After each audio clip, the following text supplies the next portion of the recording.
Y'all thought I only watched action anime? I'm back like I forgot something. Relife is another phenomenal anime that I don't think got enough attention. I really love it, and it's one of the few anime to ever give me post-anime depression. That's how good it was for me. The first episode introduces us to the protagonist, Kaizaki. He's a 27-year-old who doesn't have a full-time job and is running out of money. This is when Yoake, an employee of Relife, offers him a way out. After scouting him, Yoake has determined that Kaizaki is worthy of taking the Relife program. It will last a year and all expenses will be paid. If he passes, he could be offered a job. All he has to do is take the pill.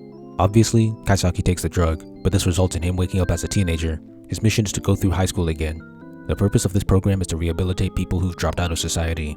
That's an elite concept. I'm noticing how good some anime are at coming up with concepts. This is actually kind of genius because school is the perfect place for that. Since you're forced to interact with others, it ends up being a place where people make a lot of their friends and hone their social skills. What kind of social experience you had at school can greatly alter your future interactions. For example, if you were the popular kid, you might have more confidence, but if you were the bullied kid, you might have high anxiety. This anime is focused on the main character helping other people with their problems. I'm going to start calling this the help genre, because enough anime fall into this category. There's Monogatari, Rascal, Yamada, and now Relife. Like most help anime, the formula requires great character development, like backstories and arcs, which this anime does well. The difference here is that this isn't a supernatural help anime like some of the others. Kaizaki is put into the third year of high school, which is the last in Japan. This means that everyone has already formed their cliques, and makes it even more challenging for Kaizaki to get to know people. At the very end of episode 1, after the ending, Yoake's report tells us that Kaizaki is subject number 2, and that subject number 1 failed last year. I can't lie, this anime has some epic plot twists, but I won't spoil them. You should go in blind. Roll call. Kaizaki's a pretty normal guy who worries a lot, but goes out of his way to help people throughout the story. In episode 1, we learn that he has crippling social anxiety sometimes. Yoake is Kaizaki's supporter, who's always smiling and observing Kaizaki from a distance. He's playful and messes around a lot. He takes the drug to join Kaizaki in high school, but he stays away so that he won't rely on him and can make his own friends. Kariu is a temperamental and competitive girl who's also a smart student that wants to be the class rep. Oga is a flashy popular guy who's also smart and becomes the male class rep. Hishiro is a smart girl who's cold and rude. She becomes the female class rep.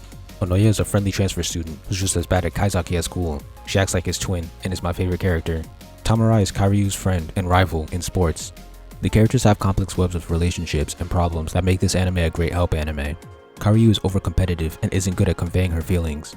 Hishiro is unapproachable and struggles with making friends. Oga isn't good at understanding subtext in people's actions.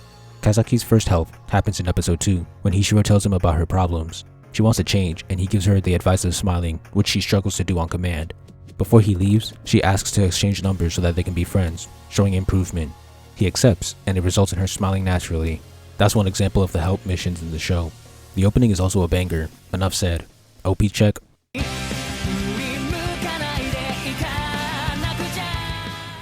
The OST isn't half bad either. OST check.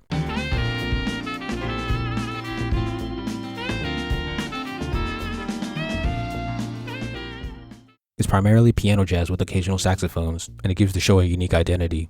This is an anime adaptation of a webcomic, which continues further than the anime and is definitely worth reading. I didn't go into too much detail because I don't want to spoil too much. In conclusion, Relife is a wonderful anime about helping people with great fleshed out characters. It can also help the audience if they're going through similar problems because all of the situations are relatable due to the story not being a supernatural help anime. This show is underrated and deserves more attention. I'd love a season 2. Thank you for watching. Please like, comment, share, subscribe, and help me revolutionize the manga industry by buying my manga and spreading the word. All important links will be in the description.